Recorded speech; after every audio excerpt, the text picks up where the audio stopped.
इधर हरियाणा के गुरुग्राम की लैंड डील को लेकर बिजनेसमैन और प्रियंका गांधी के पति रॉबर्ट वाड्रा से लगातार ईडी पूछताछ कर रही है। 6 घंटे के बाद एक बार फिर से ईडी दफ्तर पहुंचे हैं वाड्रा और उनसे अब लैंड डील से जुड़े भ्रष्टाचार को लेकर सवाल जवाब हो रहे हैं। कल भी उनसे पूछताछ हुई थी और आज भी पूछताछ हो रही है। हालांकि शुरुआती दौर में कहा गया कि वो सवालों के जो जवाब है वो सही तरह से नहीं दे रहे थे।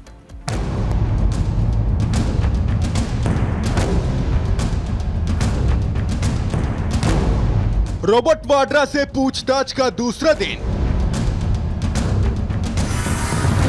लैंड डील पर ईडी के सवाल, वाड्रा का जवाब। लैंड डील के कितने गहरे राज। कांग्रेस सांसद प्रियंका गांधी के पति और बिजनेसमैन रॉबर्ट वाड्रा से प्रवर्तन निदेशालय यानी ईडी के सवाल जवाबों का सिलसिला दूसरे दिन भी जारी रहा। पहले दिन की 6 घंटे की पूछताछ के बाद एक बार फिर रॉबर्ट वाड्रा ईडी दफ्तर पहुंचे। उनके साथ उनकी पत्नी प्रियंका गांधी वाड्रा भी पहुंची। जहां रॉबर्ट वाड्रा ईडी दफ्तर के अंदर चले गए, वहीं प्रियंका गांधी बाहर खड़ी दिखाई दी। रॉबर्ट वाड्रा ने एक बार फिर ईडी की कार्रवाई पर सवाल खड़े किए। वाड्रा ने आरोप लगाया कि जब भी वो राजनीति में आने की कोशिश करते हैं, उन्हें दबाने की साजिश की जाती है।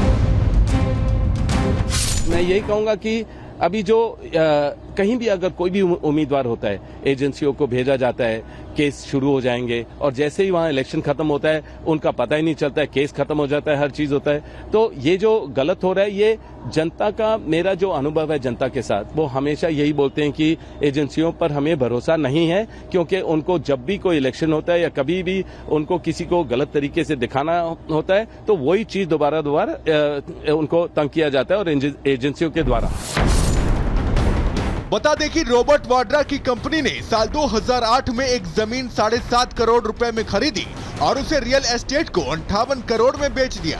तत्कालीन हुड्डा सरकार ने रॉबर्ट वाड्रा को कॉलोनी बसाने के लिए लाइसेंस दिया था, जिसके बाद आवासीय लाइसेंस मिलने से जमीन की कीमत बढ़ गई। उस जमीन पर कॉलोनी तो नहीं बनी, बल्कि उसे रॉयल एस्टेट को बेच दिया गया। 2012 में डील में मनी लॉन्ड्रिंग का शक गहराया, जिसके बाद भूमि रजिस्ट्रेशन निदेशक ने सौदा रद्द कर दिया। आरोप लगा कि लाइसेंस प्रक्रिया में नियमों का उल्लंघन किया गया है, जिसके बाद भूमि रजिस्ट्रेशन निदेशक का ट्रांसफर कर दिया गया और इस डील ने विवाद को जन्म दे दिया। साल 2018 में इस डील में एफआईआर दर्ज की गई और रॉबर्ट वाड्रा समेत डील में शामिल लोगों पर धोखाधड़ी और भ्रष्टाचार का आरोप लगाया गया। उस वक्त इसी डील के जरिए रॉबर्ट वाड्रा ने कुछ ही समय में अच्छा खासा मुनाफा बना लिया था, जिससे शक की सुई रॉबर्ट वाड्रा की तरफ घूमने लगी। रॉबर्ट वाड्रा को हुई इस इनकम में ईडी को मनी लॉन्ड्रिंग का शक है। जाहिर है, जैसे जैसे पूछताछ और जांच आगे बढ़ेगी, लैंड डील की तमाम परतें खुलती चली जाएंगी। Bureau report, Republic Bharat.